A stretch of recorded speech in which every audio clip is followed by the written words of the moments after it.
Welcome to today's tutorial where I will show you the process with which you can register students onto the EMMIS system.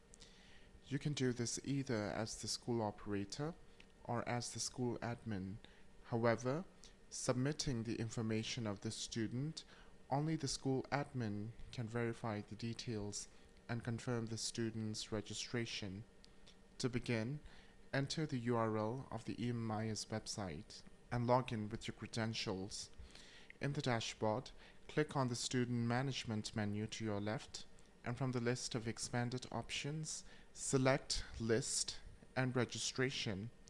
You are met with this page with the existing records and the filters which you can use to search for a particular student.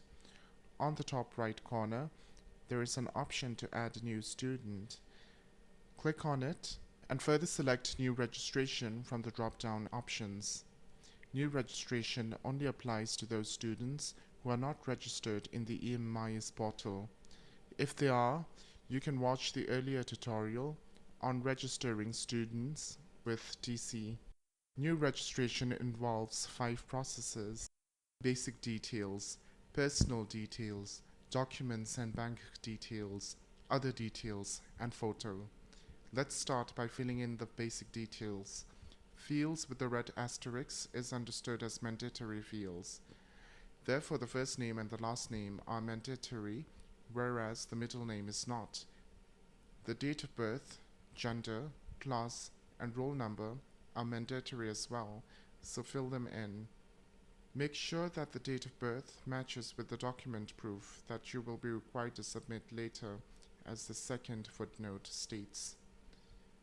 In case the student does not possess any document, the school is required to upload a formal undertaking stating the student in question belongs to their school.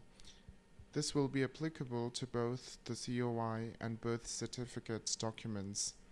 Save and continue, and click on Continue on the confirmation message again to submit these details. Next, we have the personal details.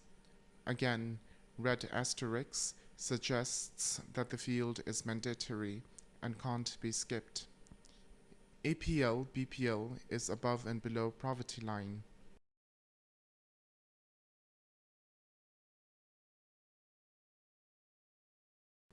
Is admission under RTE Act? This field is compulsory and similar to the field you saw earlier. If the child belongs to such a parent or guardian whose annual income is lower than the minimum limit specified by the appropriate government, note, by notification, then the admission qualifies for the RTE Act.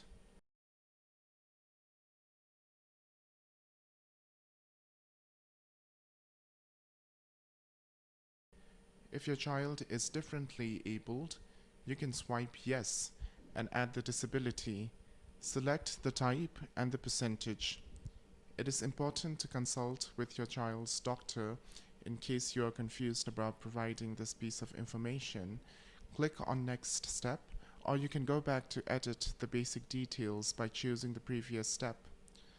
On the documents and bank details, you can choose to enter your Aadhaar number and then state whether you are Sikkimese or non-Sikkimese. Then upload your documents. One of either your COI, residential certificate, or any ID proof. Next, upload your birth certificate. As mentioned at the start of this tutorial, it is imperative that the details in the birth certificate, such as the date of birth and name, including the parents' names, match those that have been entered here as part of the application process. If you are non-Sikkimese, you are expected to specify your nationality. Additionally, you have the option of providing your bank details. Click on Next Step and fill in the fields. In case the child has a vocational subject, click here to state yes and provide the appropriate responses. Last, you have the photo. Click on Upload Photo, browse and choose the photo that you want to submit. You can adjust the photo by cropping it, before clicking on Finish. A success message confirms the submission. After completing these 5 steps in the registration process, return to the list and registration under Student Management to verify the details. Here is the student that I just registered. Their registration is pending verification. Since I'm logged in as the school admin, I can verify this application. The school operator would not have such authority, so this move is reserved solely for the school admin. So if you registered the student as the school operator, you need to inform the school admin of your school and ask him to verify the application. As the school admin, after logging in, click on Student Management and from the expanded options on List and Registration, search for the student from the displayed list, or you can even use the filters. The filter by status is most effective for this purpose.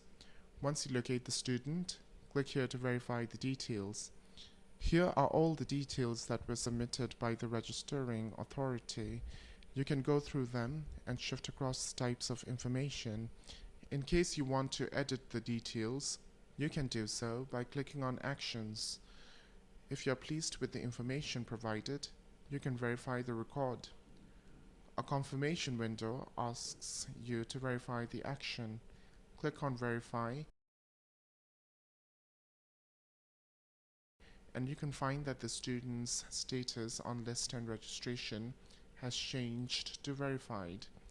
You can always edit the details or delete the record in case you want to alter your decision. Please make sure all details are entered correctly, as these details will be reflected on the ID cards that can be generated using the EMMIS website and mobile app. Thank you for your time and patience. Goodbye.